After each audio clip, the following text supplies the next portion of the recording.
Siguiendo con la jornada, quiero presentarles al arquitecto Roberto Rossini, de la firma asociada Policemento, que nos va a dar una charla sobre pisos industriales con endurecimiento y fibra. Y va a ser una demostración práctica. Hablando de demostración práctica, quiero agradecer públicamente a Rafael Berna, a Tavo, porque nos permitió en su empresa poder realizar todo lo que son los ensayos, puso toda la gente a trabajar ayudando gente de laboratorio, ¿no es cierto? Así que, bueno, muchísimas gracias por la ayuda que nos hizo para hacer esta presentación.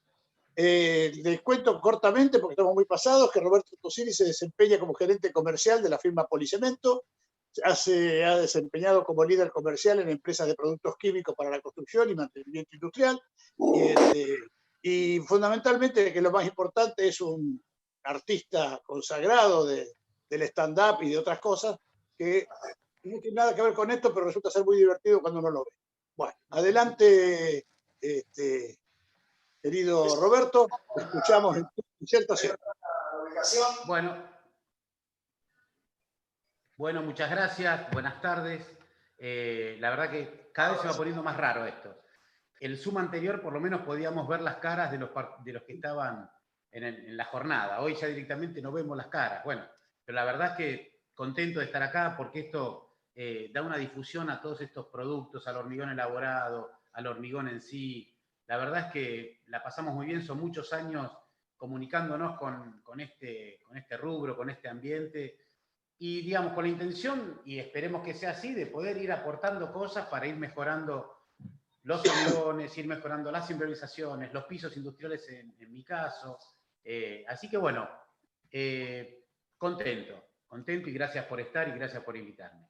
El tema que vamos a hablar son pisos industriales con endurecedores no metálicos, con fibra, y terminamos viendo algunos recubrimientos poliméricos para colocar sobre, proteger o impermeabilizar los hormigones. Bien, yo, como dijo Pedro, soy de Policemento.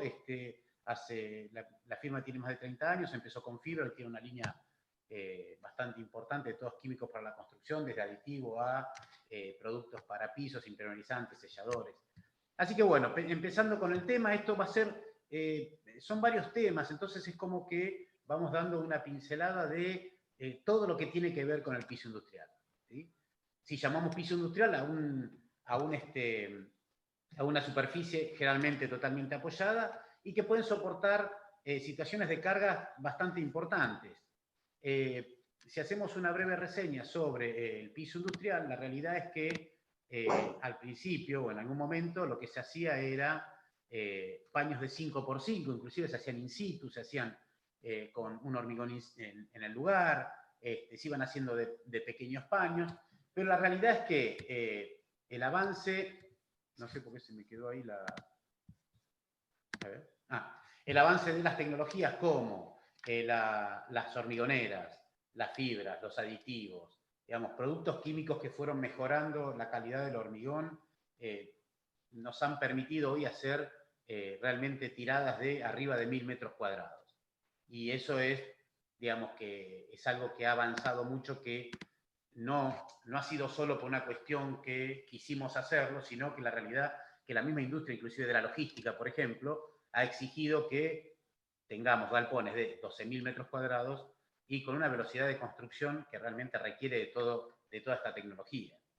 Sumando esto que estamos viendo en la imagen, estos apiladores con unas ruedas de neoprene muy duras, una dureza York muy alta, que si no hacemos pisos de buena calidad, con cierta planitud y con un layout de juntas que no sea desfavorable a estos golpes que dan estos carros, difícilmente durarían los pisos. Entonces nos encontramos con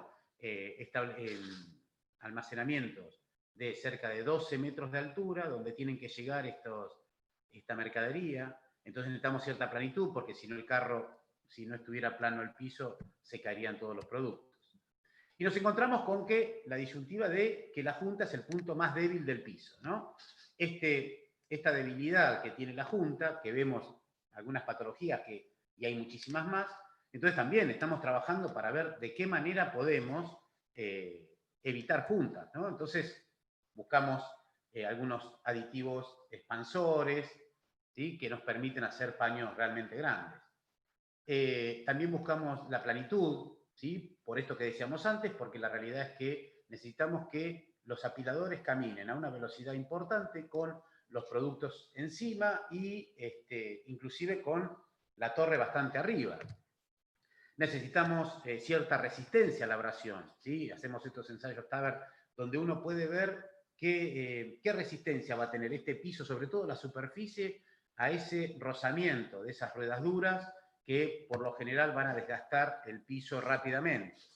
Entonces, cuando empezamos a ver qué tenemos que hacer para diseñar un piso, nos encontramos que, entre otras cosas, necesitamos cierta capacidad para distribuir las cargas. Entonces, por ahí requiere de un cálculo estructural. O sea, partamos de la base que el piso, ¿sí? Que es una losa totalmente apoyada, generalmente se termina resolviendo con un espesor de 12, 18 centímetros, una buena fórmula de hormigón y mucho cálculo no hay, ¿sí? Pero bueno, en algunos casos, donde haya cargas puntuales, donde el tránsito ya es un poco más exigente que una industria común, bueno, ahí entra un cálculo estructural. Vamos a pensar en mínima cantidad de juntas. Entonces, todo esto que vamos hablando tiene que ver con qué pasa en el momento que yo tengo que diseñar o tengo que especificar cómo hacer un piso. Y entonces voy a empezar a tener en cuenta todas estas cosas. Mínima cantidad de juntas. Bueno, veré cuál va a ser la tecnología a utilizar para poder construir un piso con pocas juntas, ¿sí? ¿Cuál va a ser la calidad del hormigón? Y entonces acá entramos en una correcta dosificación, donde pensaremos en la relación agua-cemento, donde veremos qué cantidad de cemento habrá, donde veremos qué tipo de aditivo incorporaremos, si usaremos algún aditivo a pie de obra, que es lo más aconsejable, un superfluidificante. Digamos, empiezo a ver cuál va a ser esta formulación, ¿no? Le voy a agregar fibra, seguramente. Y después terminaré pensando cuál va a ser la terminación superficial. ¿Y de dónde voy a sacar yo, dónde voy a pensar qué terminación superficial le voy a dar a este piso, ¿sí? Si tengo tanta variedad de terminaciones? Entonces ahí pensaré que tengo que tener cierta resistencia al desgaste, que voy a querer tener cierta plenitud, pero además voy a empezar a pensar dos variables importantes que tiene que tener el piso, que son el uso y el tránsito. Dos palabras que uno tiene que preguntar a la hora de ir a diseñar un piso al comitente. ¿Cuál es el uso y cuál es el tránsito? Porque también voy a necesitar que tenga resistencia química, ¿sí? Y ahí voy a pensar cuál es el tipo de producto que voy a colocar, cuál va a ser el derrame que voy a tener de esos productos, ¿sí? ¿Qué tiempo va a estar derramado el producto en el piso? Y usaré y pensaré en otras cosas como resistencia a los rayos UV, qué tipo de higiene necesita, cuál va a ser la temperatura dentro de ese ambiente, ¿sí? Y después hay necesidades legislativas, como por ejemplo en algún momento en la FOR hubo que hacer reparaciones de juntas y ver qué tipo de juntas se podía hacer, porque había problemas con los carritos donde iba la gente y el sindicato mío se había quejado porque golpeaban las juntas y tenía problemas de los riñones. O sea que digo, el piso empieza a involucrarse en muchos temas de la vida laboral, ¿no? Sobre todo en las industrias. Cuando hablamos de la temperatura, vemos que hay zonas de desposte en los frigoríficos que están a 5 grados, hay zonas que están abajo de 5 grados y abajo de 20 también, donde al momento de limpiar esos pisos aparece el operario que limpia con un agua a 80 grados. Esa diferencia de temperatura no todos los pisos lo resisten, ¿sí? Después vamos a ir viendo la línea de poliuretanos que sí va a poder resistir este delta T. Bien, y después seguimos con las exigencias químicas, o sea, a qué temperaturas caen las sustancias, si son derrames permanentes, si son ocasionales, cómo se limpia, digamos, todas estas cosas, ¿sí? Nos llevan a que un día no nos encontremos con este piso, o sea, así de deteriorado. Para solucionar este piso lo único que queda es demolición, digamos, ya no hay forma de recuperarlo. Entonces, para prever todo esto, es todas estas posibilidades que tenemos en el mercado para poder recubrir nuestros pisos. También nos encontramos con distintas situaciones donde uno hace un piso, después viene alguna de las empresas, ya sea de agua, de energía, de gas, bueno, nos rompen el piso y tiene 2 meses. Los parches son estos, ¿no? Así es como va quedando el parche. Bueno, uno empieza a diseñar morteros para que la reparación y el bacheo sea lo más parecido al piso existente. Cuando antes hablábamos de estas dos variables, que son el uso y el tránsito, digamos, no es un invento nuestro, sino que el American Concrete Institute tiene como calificado los pisos en distintas clases. Yo acá puse dos, pero son varias. Entonces, tenemos clase 1, clase 2. Bueno, y nos va identificando más o menos cómo tendría que ser el piso, pero básicamente donde hace hincapié es en qué uso se le va a dar y qué tránsito. Entonces digo, estas son las dos variables a tener en cuenta a la hora de diseñar un piso. Digo, tengo que saber cuál es el uso, cuál es el tránsito.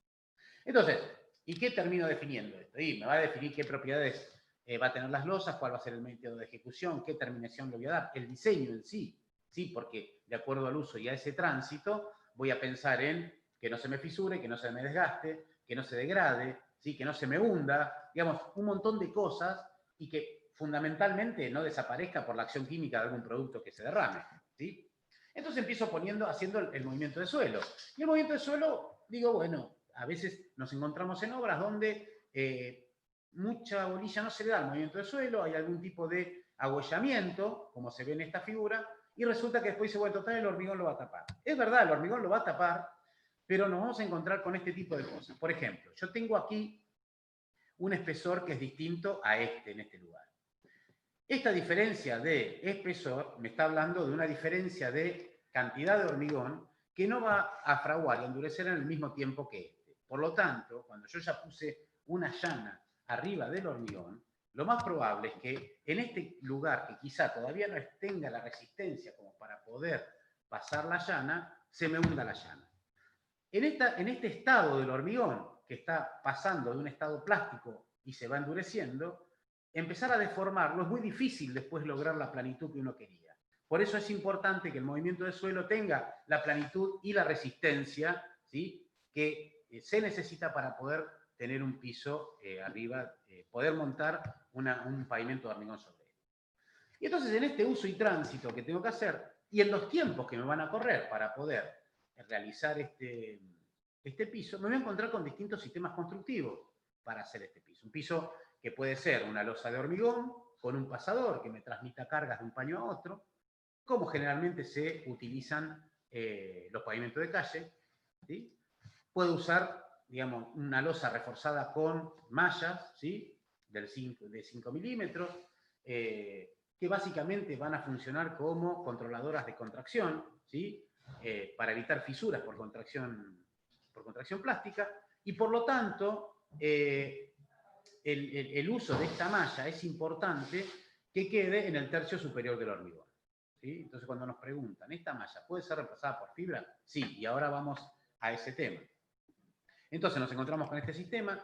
Nos encontramos con un sistema que tiene una estructura metálica, ¿sí? Ya no son mallas de 5 milímetros, ahí ya se calcula, donde voy a tener un hormigón al cual le voy a incorporar un aditivo de retracción compensada, ¿sí? O controlador de contracción. Interesantísimo, en el mercado hay 2 o 3 muy, muy buenos, ¿sí? Y acá sí nos encontramos con paños cerca de 1000 metros cuadrados. Uno de los referentes de donde yo usé bastante bibliografía de él y de informes de él es el licenciado Pombo, el cual creo que ha sido el primero que ha empezado con este tipo de pisos, ¿no? Recuerdo que la primera obra que yo vi, creo que ha sido en el 98, donde en ese momento estaba en SICA, y era el centro de distribución de Coto, allá en Montegrande. O sea que llevo unos cuantos años probándose este aditivo y con muy buen funcionamiento. Bien, después tenemos el sistema postezado, que también es un sistema donde me permite a mí tener grandes paños sin junta, ¿sí? Rápidamente podemos ver, estas son unas vainas, unos cables que tenemos donde en las puntas se coloca un cricket y se va estirando y vamos controlando esa contracción que va a tener el hormigón, yo lo voy estirando, ¿sí? Una especie de, bueno, sí, postezado, exactamente. Entonces, bueno, digo, este es otro sistema donde también me permite a mí, igual que el hormigón de contracción compensada, me permite hacer paños, sí, con pocas juntas, digamos, con juntas muy distanciadas. Entonces, volvemos al tema, digo, la junta es el punto débil del piso. Ahí es donde empiezan a romperse la mayoría de los pisos y donde empieza también a tener problemas los recubrimientos que yo pueda tener sobre ese piso. Bueno, puedo tener una losa reforzada, digamos, doble estructura, doble armadura, digamos, puedo hacerlo sin junta. Digamos, acá tenemos una obra que es la gente que hacía durmientes, ahora no me sale el nombre, pero ya me va a salir, premoldeados argentinos, que están en Cardales. Esta es una obra, esta es una mesa de postezado, ¿sí? Que en estas patas que se ven iban unas patas de hierro, arriba va la mesa de postezado, y en los extremos hay como dos prensas gigantes que estiran el hierro y unos moldes que sacaban los durmientes. Esta fue, yo creo que fue la primer planta de estos durmientes postezados.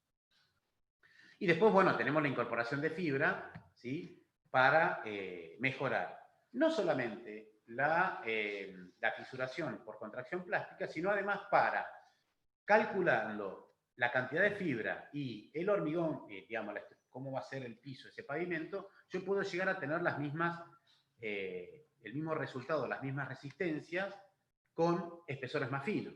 Obviamente eso ya va a depender de una memoria de cálculo, ya hay muchos ingenieros que lo están haciendo, ¿sí? Y ahí ya se usaría la macrofibra. Tenemos dos fibras, la micro y la macro, ¿sí? Básicamente hoy, bueno, se habló y creo que la charla del ingeniero de SICA a la mañana fue realmente impresionante. Simplemente puedo agregar muy poquito, es que realmente la fibra se incorpora al hormigón, evita fisura, me da mayor tenacidad, le da una ductilidad que el hormigón no tiene, y esto lo podemos comparar con primeras construcciones donde se ponían paja de pasto, digamos, o la misma bosta de los caballos, que hacían de alguna manera, transformaban casi le aumentaban la ductilidad a ese producto muy frágil, ¿no? Que era, como era en ese caso, los ladrillos.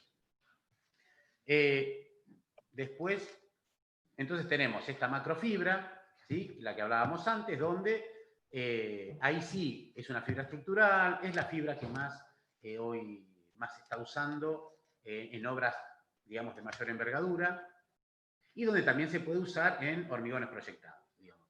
Hubo varias obras que se han realizado evitando mallas con la incorporación de macrofibra, que eso en el subte, en algunos puntos específicos, donde era difícil poner las mallas agarradas a ese túnel. Básicamente, en lo que es microfibra, la dosificación es de 600 gramos por metro cúbico, y la macrofibra sí arrancamos de 2,5 kilos, 3, en adelante hasta 9 kilos en algunos casos de hormigones proyectados. Y este es el aspecto que vemos en ciertos hormigones con la fibra incorporada. Y este es la fisura por contracción plástica que evita, ¿sí? La microfibra. Hoy le preguntaban al ingeniero, ¿se puede reemplazar la malla? Sí, se puede reemplazar la malla, digamos. De hecho, tenemos un montón de pisos donde hemos vendido fibras y se ha reemplazado la malla. La malla de 5 milímetros, creo que es ahora, la nueva malla de Asindar, ¿sí? Que la realidad es que cumple la misma función que la fibra, que es evitar fisuras por contracción plástica. Entonces nos encontramos también con obras de white topping como es esta, con hormigones muy finos sobre algún tipo de pavimento, hasta inclusive un pavimento flexible, ¿sí? Con paños muy chicos para poder absorber algún movimiento que tenga abajo. Por lo general, esta obra se hace con la incorporación de macrofibra. Y también hemos usado microfibra bueno, como decía antes, en el subte, y también en el sistema Casaforma. Este sistema con que se han hecho muchas viviendas, que son viviendas de esa tecnología, que son paneles de telgopor, con una estructura metálica, y se le va proyectando, como se va viendo en este caso, ¿sí? Un mortero que va a ser el revoque, que es con la incorporación de fibra. Bien, distintas morfologías de fibra, ¿sí? Distintos materiales de fibra de vidrio, polipropileno, celulosa, de nylon, ¿sí? Y estas son y metálicas, por supuesto. Y estas son las distintas morfologías de la fibra metálica. Y bueno, nosotros tenemos una variedad bastante importante de fibras. Esta fibrilada que hoy se habló también es una fibra que es finita, pero más larga, está casi larga como las macrofibras, que se usó mucho tiempo para los pavimentos. Después las microfibras de 12, de 6 para los fibrocementos, de 6 para pintura de 6 milímetros. Digamos, yo creo que cualquier material que esté sujeto a un efecto de contracción, ¿sí? Sobre todo cuando es difícil, por lo menos lo que vemos en la obra, tratar de controlar esa relación agua-cemento, que es el agua como este enemigo de la fisura, ¿sí? O a la generadora, el mal uso del agua es la generadora de la fisura. Entonces, digo, la incorporación de fibra nos ayuda a poder evitar este tipo de fisura. Entonces, nos encontramos con que una fórmula de hormigón, el hormigón está compuesto por cemento, agua, áridos gruesos y finos, aditivos, porque ya creo que difícilmente se encuentre un hormigón sin aditivo, lo que sí se encuentran muchos hormigones sin fibra. Bueno, esperamos que en la formulación del hormigón todos estemos de acuerdo de que hay que usar fibra. Y entonces, ¿por qué también? ¿Por qué puedo usar fibra? Porque esta contracción de secado es producto de, o ¿qué genera ¿qué genera la contracción por secado? Fisuración y alabeo. Estos son dos patologías que la fibra ayuda mucho para evitar. Más allá de la formulación del hormigón, que es lo más importante, ¿sí? Ese hormigón, cantidad de cemento, relación agua-cemento, qué aditivo utilizo. Hoy tenemos una variedad de aditivos realmente importante, con distintas bases de distintos polímeros. Bueno, digo, hay que hacer uso de esta tecnología porque la realidad es que nos soluciona y nos da una alta performance a todas nuestras obras. Digamos, desde el uso de hormigón elaborado, desde el uso de una buena formulación de cemento, el uso de buenos áridos, aditivos y fibra. Digo, hoy estamos en condiciones de tener muy buena calidad de hormigón. Bien, cuando hablamos de alabeo nos referimos a esto, digamos, hay un alto, o se seca más rápido la parte superior y la parte de abajo, que todavía se mantiene húmeda, en realidad, digamos, arriba hay contracción, abajo todavía no, y es más o menos el efecto del sanguchito de jamón, ¿no? Donde se me seca la miga arriba, la que está en contacto con el jamón está húmeda, por lo tanto, esa no se contrae y la de arriba sí. Por eso, ¿qué hago yo? Si tengo que guardar unos sanguchitos de miga en la heladera, le pongo una tela húmeda. Bueno, lo mismo que cuando cubro el hormigón. Digamos, le pongo humedad o mantengo, o hago algo que se mantenga la humedad y que no se me vaya rápidamente el agua de ese hormigón. Y nos encontramos con estas patologías que muchas veces pensamos que es un producto de la base o la subbase, y sí, después con el tiempo termina siendo la base o la subbase. ¿Por qué? Porque esta fisuración me va a generar un bombeo y ese bombeo me va de alguna manera socavar el apoyo del pavimento de hormigón y se va a ir para abajo. Pero la fisura inicial fue producto de ese alabeo que tenía las losas y cuando la empiezo a circular, se me fisuran. Y eso hace que, cuando yo decía antes, no solamente que se me fisura el hormigón, sino que cuando hice una inversión importante arriba de algún recubrimiento, ese recubrimiento también se va a partir. Se va a partir no solamente en ese lugar, sino que posiblemente el agua empiece a correr entre el hormigón y el mortero poliuretánico, como es en este caso, y termine levantándose este recubrimiento que hoy por hoy, con los valores que tiene el dólar, realmente es un producto bastante, digamos, es una solución bastante cara. Necesaria, porque no hay, a veces para proteger el hormigón no hay otra cosa. Pero, digamos, estamos hablando de una inversión importante. Entonces, para evitar o minimizar los efectos de contracción, alabeo o asentamiento plástico, lo que recomendamos es una buena dosificación del hormigón, analizar bien los agregados, ver qué aditivo y qué fibra le coloco, ver cómo voy a colocar el hormigón, si pongo armaduras, cómo dispongo las armaduras, digamos, un trabajo que a conciencia de todos los pasos que tengo que hacer para poder hacer un pavimento o un piso industrial. Y entonces me encuentro con que ya hice, bueno, ya más o menos pude estabilizar el suelo, tiene su resistencia, le hice su proctor, bueno, ya tengo lo que necesito abajo, voy a tirar el hormigón, ya sé cómo hice el hormigón, hice un buen diseño, resulta que ahora tengo que decidir cuál va a ser el tratamiento superficial que le voy a dar. Y también tengo, al igual que hablábamos antes, también tengo mucha oferta de recubrimientos y de tratamientos superficiales para el hormigón, teniendo en cuenta, y acá a veces la gente contestaba, pero acá como no podemos contestar, yo lo digo de nuevo, el uso y el tránsito. Digo, parecen dos palabras muy sonsas, pero de ahí sale realmente la especificación del piso. La especificación de espesor, de tipo de hormigón, de recubrimiento, ¿sí? Bien, entonces tenemos endurecedores metálicos o no metálicos incorporados a la superficie. Ya los metálicos ya casi no se usan. El no metálico, una buena granulometría controlada de cuarzo, solo cuarzo, espolvoreada en la superficie, llaneada y terminada. Tratamientos químicos, ¿sí? Que son los silicatos de sodio, silicatos, ahora tenemos el litio también como un endurecedor químico de superficie. Una capa de hormigón de alta resistencia, esto ya alguna vez lo hicimos, lo hablamos, es el famoso sistema fresco sobre fresco, ¿sí? Que es la colocación de un grouter sobre el hormigón en estado de endurecimiento, digamos, empezando a tener cierta resistencia. ¿Qué es un grouter? El grouter son estos morteros que hay en mercado, que no es grouting, sino que son grouter, donde son morteros de baja relación agua-cemento, donde yo puedo trabajarlo porque tengo la incorporación de un polímero. Entonces, la baja relación agua-cemento me da mayor resistencia, la incorporación del polímero me da trabajabilidad y adherencia, y al tener baja relación agua-cemento, es muy probable, si no le agrego agua, que tenga menor deformación, ¿sí? Porque no voy a tener tanta exudación de agua y voy a tener más resistencia. Esto se coloca sobre el hormigón. Antes de que se usara, digamos, masivamente los morteros poliuretánicos, se utilizaba los grouters de este tipo rojo, muchos frigoríficos tenían este tipo de piso.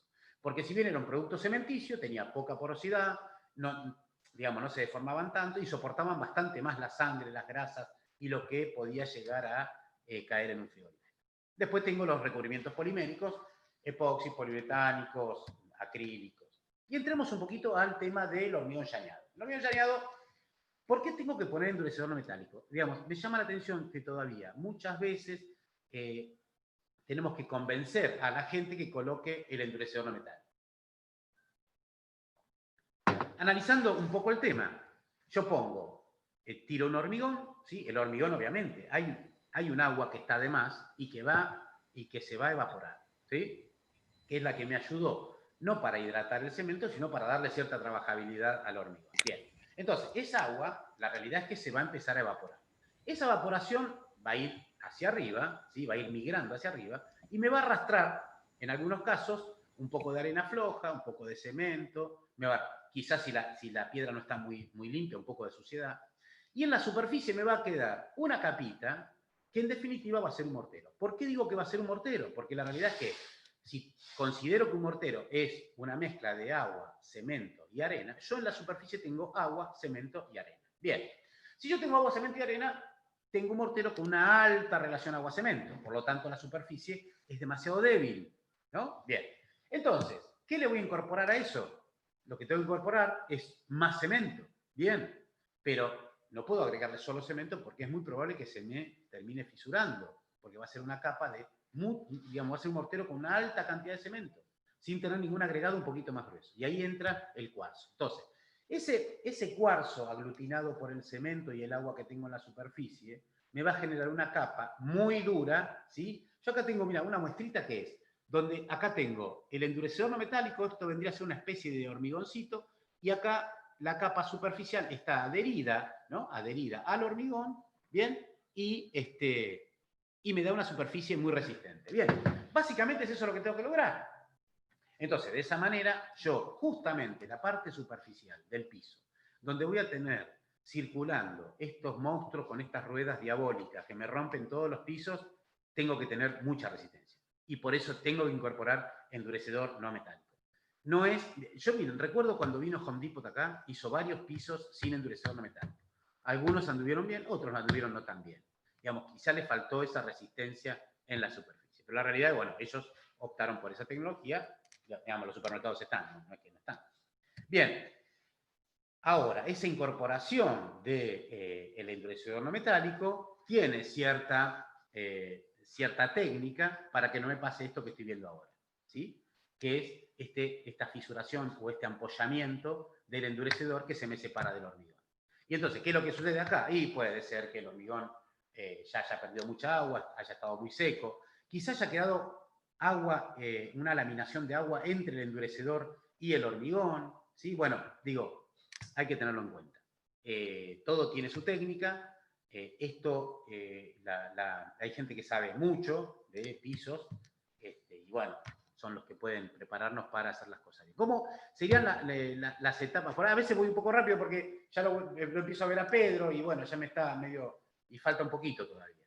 Entonces, metodología de la ejecución del piso, preparo el piso, preparo el hormigón, veo cómo lo voy a colocar, coloco la fibra en el hormigón, veo cómo lo voy a transportar, qué forma voy a volcar el hormigón, cuáles van a ser los métodos de enrasado, cómo distribuyo el endurecedor, qué equipamiento voy a utilizar, y después viene el curado, el aserrado de junta, y por final, digamos, a los días donde ya la humedad no me agreda al sellador poliuretánico, el sellado de la junta. Bien, y empezando un poco, empezamos a ver que tendríamos que humedecer, si no vamos a poner nylon, tendríamos que humedecer la superficie para que esta tierra no me tome el agua que tiene el hormigón.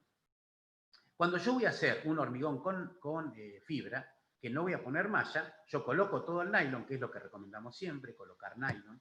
Acá el nylon funciona como, en este caso, por ejemplo, en un piso viejo, quisimos que esté separado del piso, el piso estaba un poco contaminado, entonces de alguna manera nos ayudó a que lo que tuviera, las patologías que tenía el piso abajo no pasaran sobre el piso nuevo. Pero la realidad es que en todos los pisos, para evitar contaminación, si yo tengo que hacer un recubrimiento polimérico y entonces tengo que evitar que haya ascendencia de vapor de agua, digamos, entonces tengo que poner un nylon. Siempre recomendamos colocar nylon debajo de los pisos. Acá nos encontramos con una regla, digamos, una vez que yo ya enrasé el piso, le paso una regla, ¿sí? Vibradora, este es un aparatito que bastante interesante, que tiene, lo va llevando a la persona caminando y va enrasando el piso. ¿Cuál es la ventaja de usar fibra y no tener malla en este caso? Y en este caso, por ejemplo, es que yo tiro el nylon y por lo tanto el camión que va a ser el que me va a volcar el hormigón va a moverse libremente y lo más probable es que no me rompa el nylon, como si tuviera la malla colocada. Entonces, esta es otra de las ventajas. Si hoy hablaba el ingeniero a la mañana, donde, no me puedo acordar, creo que era Díaz, donde nos decía que no es solo la ventaja del precio de colocar fibra y no hierro, sino que además todas las ventajas operativas y de logísticas que tenemos a la hora de usar fibra. Bien, y lo voy a colocar, ¿no? Evidentemente voy a colocarla. ¿Cómo coloco la fibra en la obra? Bueno, directamente así como lo estamos colocando. También se podría haber subido por una escalerita, pero bueno, decidió subir por ahí y anduvo bien. Por lo menos este chico lo puso de una manera un poco más tranquila. El que sigue lo puso quizá de una manera un poco más violenta, ¿no? A lo Ginóbili, era más o menos digamos, pero bien, digamos, básicamente va una bolsa de 600 gramos por metro cúbico, directamente con la bolsa, porque es un material hidrosoluble, ¿sí? Y así como con bronca, ¿no? Como diciendo, no te quiero ver más. Y se lo deja un par de minutos mezclando en el mismo. Llega el hormigón, le hacemos conodabra, vemos el asentamiento. Nosotros sugerimos que el asentamiento para hacer un piso está entre 15, 17, 18. Pero hablábamos con la gente de Fenomix el otro día cuando hicimos esta demostración, que la realidad es que cuesta mucho que la gente use el superfluidificante en vez de agua para ajustar el asentamiento, ¿sí? Entonces, digo, sugerimos no agregar agua, sugerimos usar el superfluidificante. Digamos, posiblemente la experiencia de algunos haya sido que el superfluidificante mancha. Bueno, quizás fue mal utilizado en un momento. Hoy hay mucho asesoramiento y hay, digamos, mucha práctica en el uso de aditivos. Ya los aditivos no traen problemas, lo único que traen son soluciones. Y una vez hecho el asentamiento, si yo tengo acá, y resulta que acá tengo un asentamiento de 9, ¿sí? Bueno, entonces uso un super para llevarlo a el asentamiento que me sea más favorable para hacer el piso. También saco las probetas, ¿sí? Y es fundamental la probeta estar etiquetada. La probeta tiene que estar etiquetada para saber qué camionera, qué característica tiene ese hormigón, y no dejarlas en el medio de la obra, ¿no? O sea, abajo del rayo del sol. La realidad es que tiene que estar protegida, tiene que estar tapada con nylon. Digamos, no son muchas las cosas que hay que hacer para que nos salgan bien estos pisos. Bien. Y también, en cuanto a equipamiento, nos encontramos con equipamientos pequeños y grandes equipamientos, ¿no? Acá estamos viendo una llaneadora láser, ¿sí? que está trabajando, donde sola va nivelando el piso, ¿sí? Va leyendo unos sensores que están colocados en el lugar donde estamos haciendo el piso, y lo va leyendo y lo va nivelando. Por supuesto que es una tecnología de mucha avanzada, no hay muchas en el país, pero, digamos, son varias las constructoras que lo tienen. Eso era una obra en Córdoba, una obra de Sinter, que estaban haciendo el patio de un colegio. Luego pasamos el avión, ¿sí? Ya arreglamos. Una vez que arreglamos, le vamos pasando este gran fratacho, que es el avión, ¿sí? Que nos va nivelando la superficie y va ayudando a que empiece a subir un poco la humedad, porque de alguna manera como que lo va moviendo a este hormigón. Es un gran fratacho. Bien. Esto lo muestro siempre porque esto me llamó la atención y lo tengo como una diapositiva. ¿Por qué? Porque este era un lugar que se hizo con nylon y con malla acá, y también se le agregó fibra, donde no tenía entrada por el fondo. Entonces se colocaron unos hierros, se puso las llanas casi en el aire para poder avanzar, porque la realidad es que iba a empezar a llanear desde el fondo, primero, que fue el primer hormigón que se tiró. Y entonces, bueno, me pareció pintoresco la imagen. Acá tenemos nuevamente una regla láser, ¿sí? Y entonces empezamos, una vez que ya arreglamos, ya pasamos el avión, ¿sí? Y ahora vamos a empezar a volcar el endurecedor, ¿sí? Lo vamos a volcar al voleo, como se está viendo acá, ¿sí? Yo el endurecedor tengo que poder ponerlo rápido, por eso es importante que la relación agua-cemento sea baja y, ¿cómo es? Y entonces el agua de exudación, digamos, no sea mucha, para que yo pueda tirar el endurecedor rápidamente. Entonces, en estos casos es lo que estamos viendo. Se vuelca el hormigón, se reglea, se pasa el avión y enseguida se tira el endurecedor. Ahora, una vez que yo tiré el endurecedor, paso nuevamente el avión para poder emparejar un poco ese endurecedor y ayudarlo a que humecte. Es importante tener el endurecedor humectado, digamos. Y sobre todo tengan en cuenta cuando estamos haciendo un endurecedor color verde, ¿sí? Que a veces el pigmento verde absorbe más agua que los otros colores. Entonces, ese avión hay que pasarlo un par de veces, porque si no se generan unos manchones secos que después se terminan levantando. Y es producto que no tuvo suficiente humedad ese endurecedor para poder incorporarse a la masa del hormigón. Esta es una obra de Tecnipisos, y está Germán, que vi que estaba hoy. Bueno, este es un Walmart, el de Pilar. Acá se usaron como 7 kilos de endurecedor por metro cuadrado, fue una barbaridad. Querían un color un poco más intenso, y la verdad es que han laburado impresionante, ¿no? Porque, bueno, como trabajan ellos.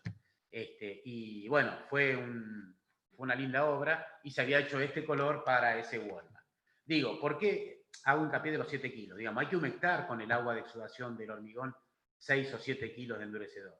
Digamos, no es fácil, entonces, por lo general, muchos tratan de ponerle menos endurecedor para que se pueda humectar rápidamente.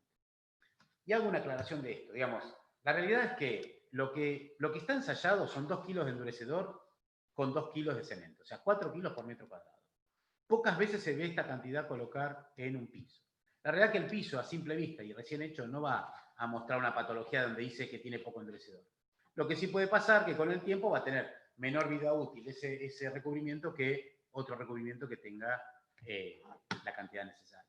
Acá ya era una cuestión de resistencia, pero de color, para que tenga un color bastante parejo.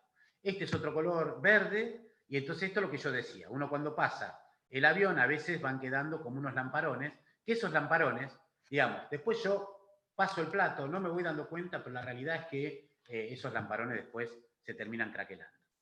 Acá tenemos un tipo de máquina. Antes vimos cómo se tiraba el endurecedor, que se tiraba al voleo, con la mano, con una llana. Esto es una distribuidora de brazo telescópico, ¿sí? Acá vemos una llaneadora láser, una espolvoreadora telescópica, y bueno, todo esto lo que hace es que ajustar un poco más los consumos y que esté más parejo la distribución del endurecedor.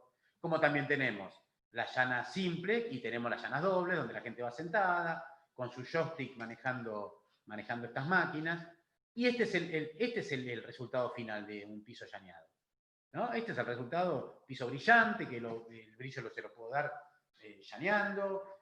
Tengo productos para mejorar la terminación, ¿sí? Digamos, pero este es el resultado final. A esto tengo que apuntar.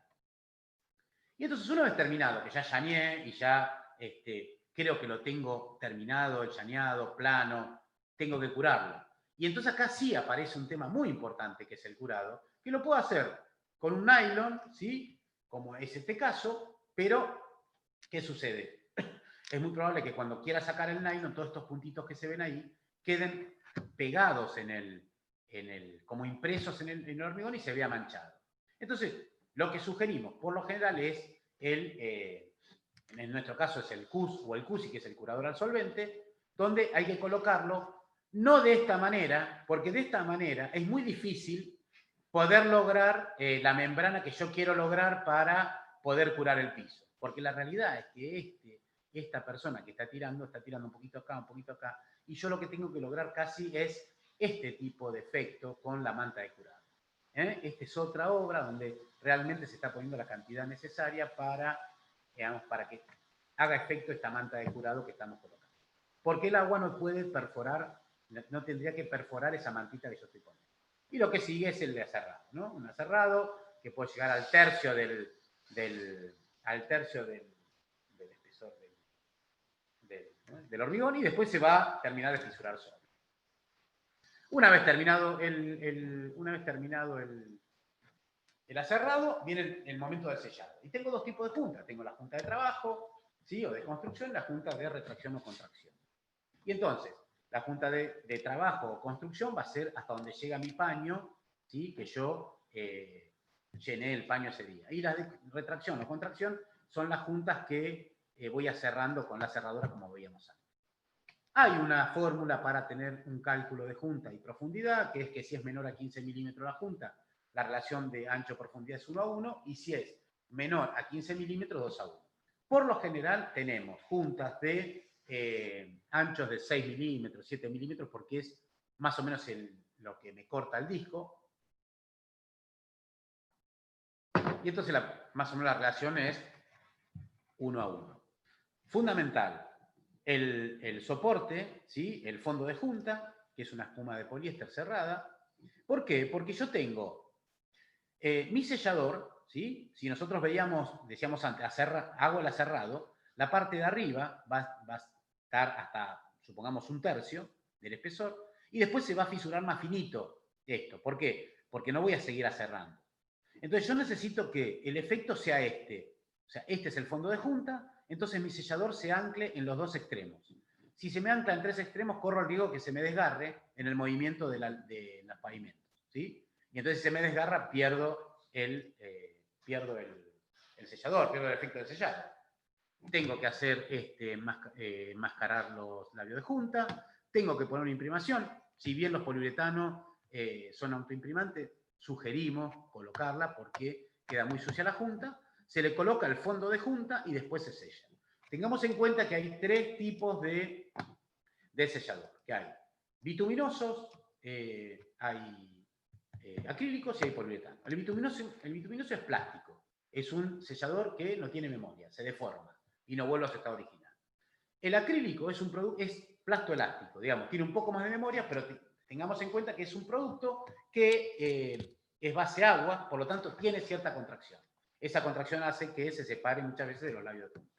Y por último tenemos el poliuretano, que es un producto 100% elástico, que es el sugerido con lo que se deben hacer los pisos. Y acá terminamos una etapa que tiene que ver con la colocación del hormigón, con el diseño del hormigón, con la colocación, perdón, del piso, la terminación superficial con endurecedor no metálico, ¿sí? Hasta ahora hice un piso con alta resistencia mecánica. Pero resulta que me encuentro con un tipo de industria que me está pidiendo que tenga un poco de resistencia química, o mucha resistencia química, ¿sí? Y entonces ahí ya el hormigón, en las condiciones que lo dejé, con el endurecedor no metálico, con el buen diseño, con bien llaneado, bien curado y bien sellado, igualmente no me sirve. Porque acá me van a caer ácidos, me va a caer sangre, me va a caer harina, me va a caer manteca, leche. Bien, entonces empiezo a pensar con qué lo voy a recubrir. Esto es la antecámara de unas cámaras frigoríficas que están en la zona de Pacheco. Acá tenemos materia prima de Coca-Cola, alto en limón, digamos, un ácido fuerte. Entonces acá se hizo un mortero poliuretánico con una pintura epoxi de alto sólido. Tengo tengo agencias de auto donde ya acá no necesito alta resistencia mecánica, alta resistencia química, sí en las zonas donde están los talleres, porque hay derrames de algunos fluidos del auto, pero sí necesito mucha limpieza, por lo tanto, hace falta tener un piso que sea fácil lavable. Estas son las Toyotas estas de San Luis, saben varias que hay acá, se le diseñó distintos colores para Toyota. Todo esto es un epoxi alto sólido. Rápidamente, ¿qué significa alto sólido? Es que no tiene solvente.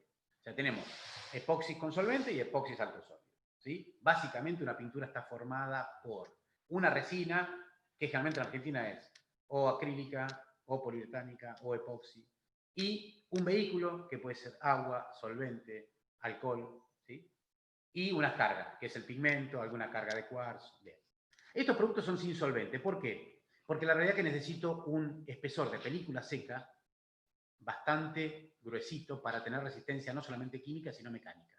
Entonces, así se fue diseñando estos colores para las distintas postventas de Toyota, ¿sí? Esto es acá en Capital. Bien, y entonces tengo que recuperar algunos de estos pisos. Estos pisos se recuperan, ¿sí?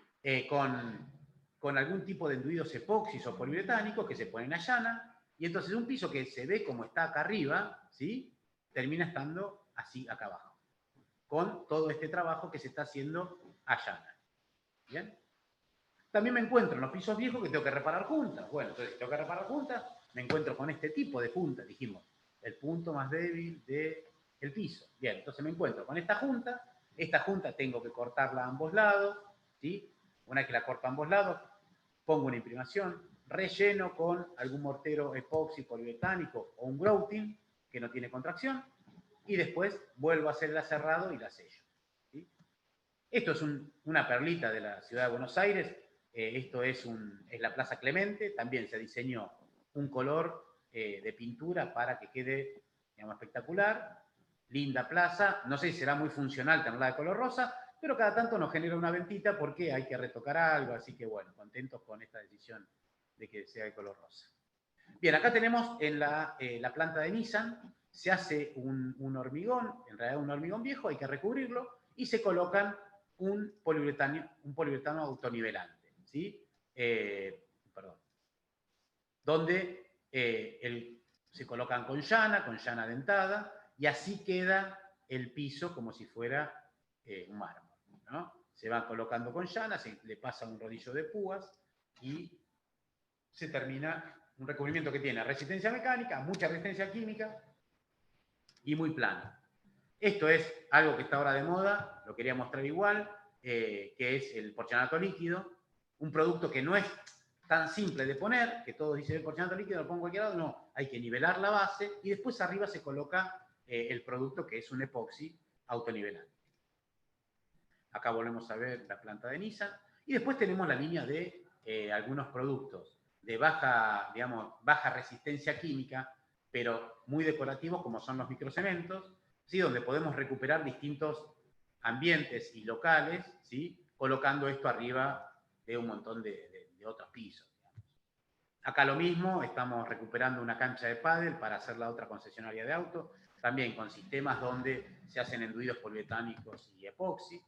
Esta es una de las rampas de una de las concesionarias, tenemos un producto antiderrapante, en el mismo día se puede hacer, es un epoxi de alto sólido, de rápido secado, se le da una mano, se le va espolvoreando un material antiderrapante, después se le da al final del día la mano para sellar. Y estos son distintas opciones que nos dan los microcementos con distintos tipos de sellado hasta muebles, ¿no? Tenemos varios clientes con muebles que se revisten con... Estos, digamos, en realidad son revestimientos cementicios, ¿no? Bien, y acá estamos recuperando uno de los pisos de industria con este tipo de grouter, ¿sí? Que se llama Super M1 en nuestro caso, que se le coloca una malla porque el piso de abajo estaba bastante fisurado. Entonces se lo reforzó. Todos estos pisos, antes de ser colocados, necesitan un tratamiento de superficie.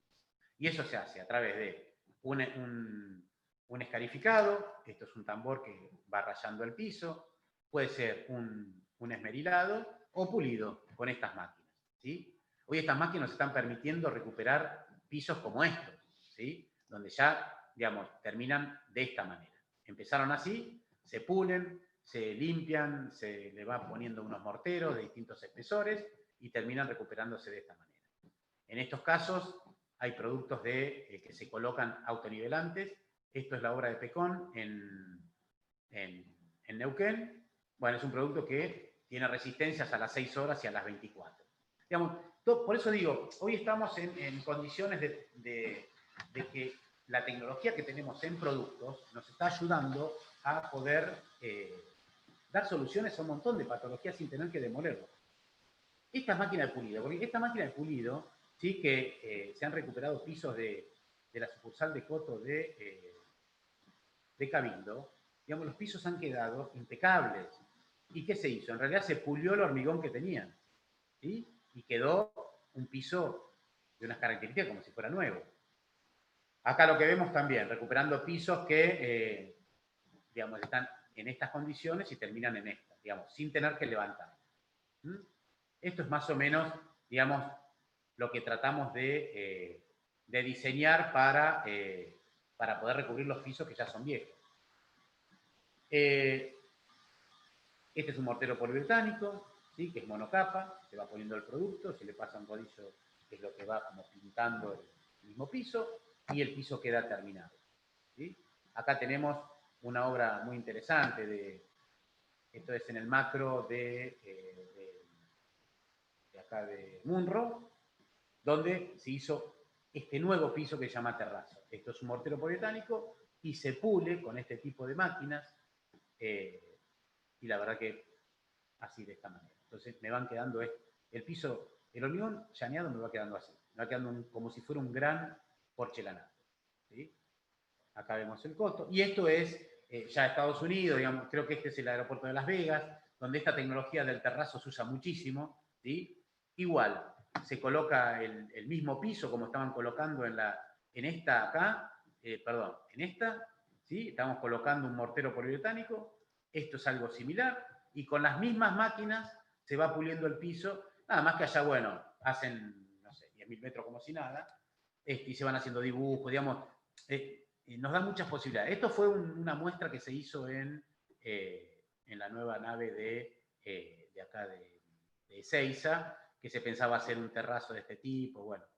Pero digo, esto es en Dallas, digamos, en el mundo se está usando mucho esta tecnología. Ahora, para terminar, le mostramos una citrícola, que es, y lo paso rápido, que básicamente es como nos vamos encontrando los distintos pisos, ¿sí? Con mucha agresión. Esto es Citrusville, que todos los años van reparando pisos, distintos sectores, porque el limón realmente es muy agresivo, ¿no? Entonces, estos son los pisos como estaban y cómo van quedando. Digamos que se puede lograr, sin tener que levantar los pisos, se pueden lograr recuperarlos y dejarlos muy bien, ¿no? Sobre todo porque son pisos donde hay que transitar, donde hay que volver a trabajarlos sobre ellos y bueno, tienen que estar en condiciones. Bien, hemos llegado al final. Ahora vamos a mostrar un poquito esta muestra que hicimos en Fenomix. ¿Lo mostramos? ¿Qué hago? ¿Abro acá?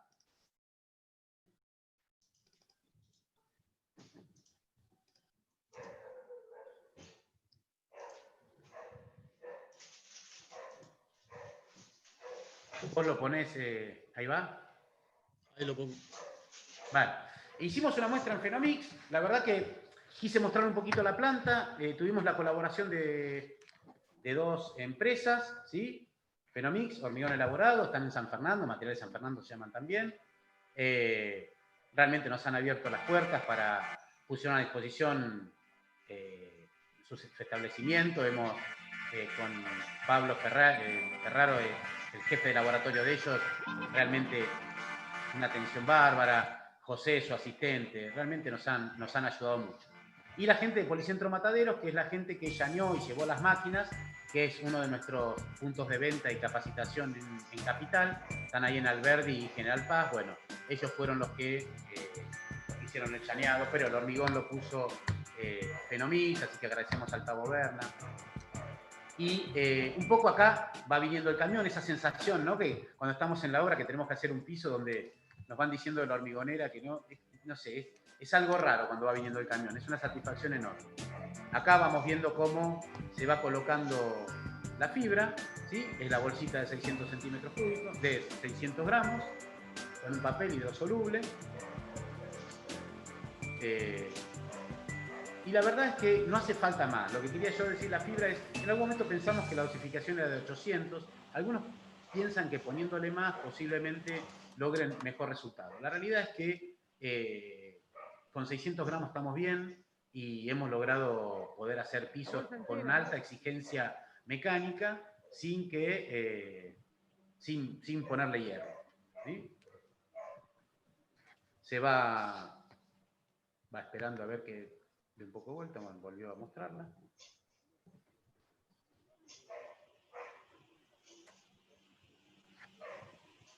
Va una bolsita por metro cúbico, ¿sí? Se le da un par de minutos de mezcla y enseguida se vuelca el hormigón. Si querés avanzarla un poquito, Luis.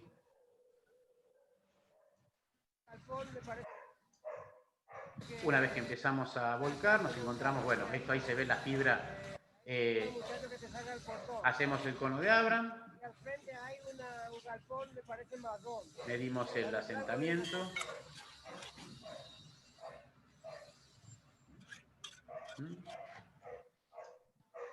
Nos encontramos con un hormigón bastante, digamos, con un asentamiento bajo. Creo que estaba en 11. Lo ajustamos un poco. Pero hicimos algo que no recomendamos hacer, que es hacer un pavimento llaneado sin tener techo. Eso es un tema complicado. Bien, sacamos el cono, vemos esa deformación, cuánto mide, y tenemos el asentamiento.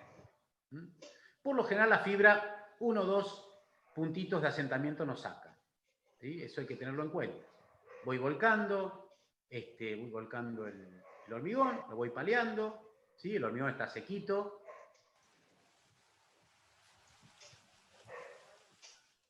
Vamos paleando. Empezamos a arreglar. Digo, no. Lo importante de esto era, generalmente esto lo hacemos presencial y bueno, y vamos todos opinando y vamos preguntando. Quizá la mayoría haya estado en alguna obra de piso, pero bueno, para el que no ha estado, digamos, toda esta forma de ver que vuelvan a tirar un poco de hormigón, que parece que estuviera todo lleno y después quedan unos pozos, es importante tenerlo en cuenta. Digamos, yo voy avanzando con la colocación del hormigón, ¿sí? Este es el avión del que hablábamos antes, que es lo que vamos a pasar ahora, ¿sí? Lo paso para un lado o para el otro. El avión tiene esa pieza que levanta para un lado, levanta para el otro, ¿sí? Me ayuda a fratacharlo, a alisarlo, digamos, a nivelarlo.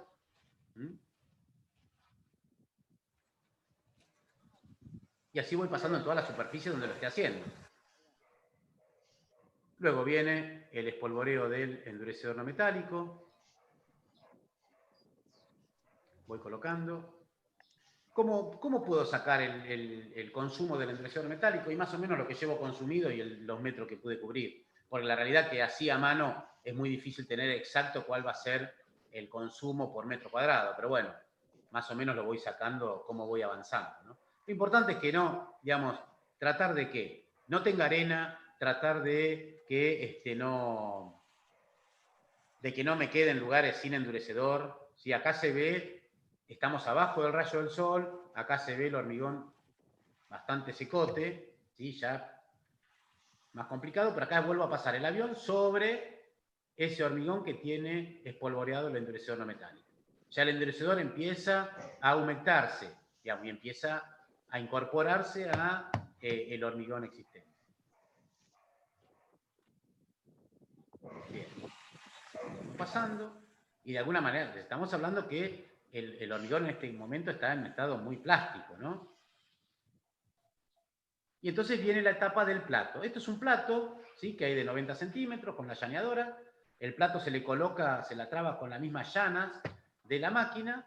Y sí es muy importante pasar plato, ¿sí? El plato me homogeneiza bastante el endurecedor en la superficie del hormigón, ¿sí? Voy pasando el plato, ya tengo cierta resistencia. Y esta es la textura con lo que un hormigón que va plateado, ¿sí? Lo voy llevando para un lado, para el otro, la llana, una llana simple, ¿no? Chiquita, como para hacer esta muestrita. Ya saco el plato y entonces empiezo a pasar la llana la empiezo a pasar de una manera bastante plana y la voy levantando, voy aumentando la velocidad. La experiencia me va diciendo, ¿sí?, cómo, cuándo tengo que dejar de pasar la llana. Hay algunos tips que uno va viendo, empiezo a rayar el hormigón y este es el resultado final de un piso llaneado, ¿sí? Digamos, esto es lo que yo tengo que ver cuando termino el piso. Digamos, es un piso sano, resistente, son paños bastante chicos y vuelvo a agradecer a Fenomix, vuelvo a agradecer a la asociación, al Policentro Mataderos, realmente gracias a todos por escucharnos, por participar de esta jornada y la verdad que soy muy feliz dando esta charla, espero que haya servido y un gran saludo a todos y ojalá pase rápido esto que estamos viviendo y podamos encontrarnos personalmente. Muchas gracias.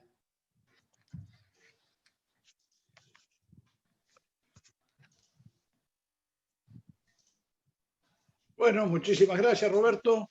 Como siempre, muy clarito lo tuyo. Como siempre, también te seguís pasando de largo en el tiempo, que ya es normal. O sea, empezaste más tarde 10 minutos y terminaste 5 más tarde, o sea, 15 minutos. Lo tenemos a Pablito Joan Batista ahí esperándote, con la cara larga, pobre, ya le puse la barba, pero bueno, él es el que sigue. Así que muchas gracias por todo. No, gracias a ustedes. Gracias a vos. Gracias. Y que sigan los éxitos. Que sigan los éxitos. Suerte, Una Pablo. cosa quiero aclarar.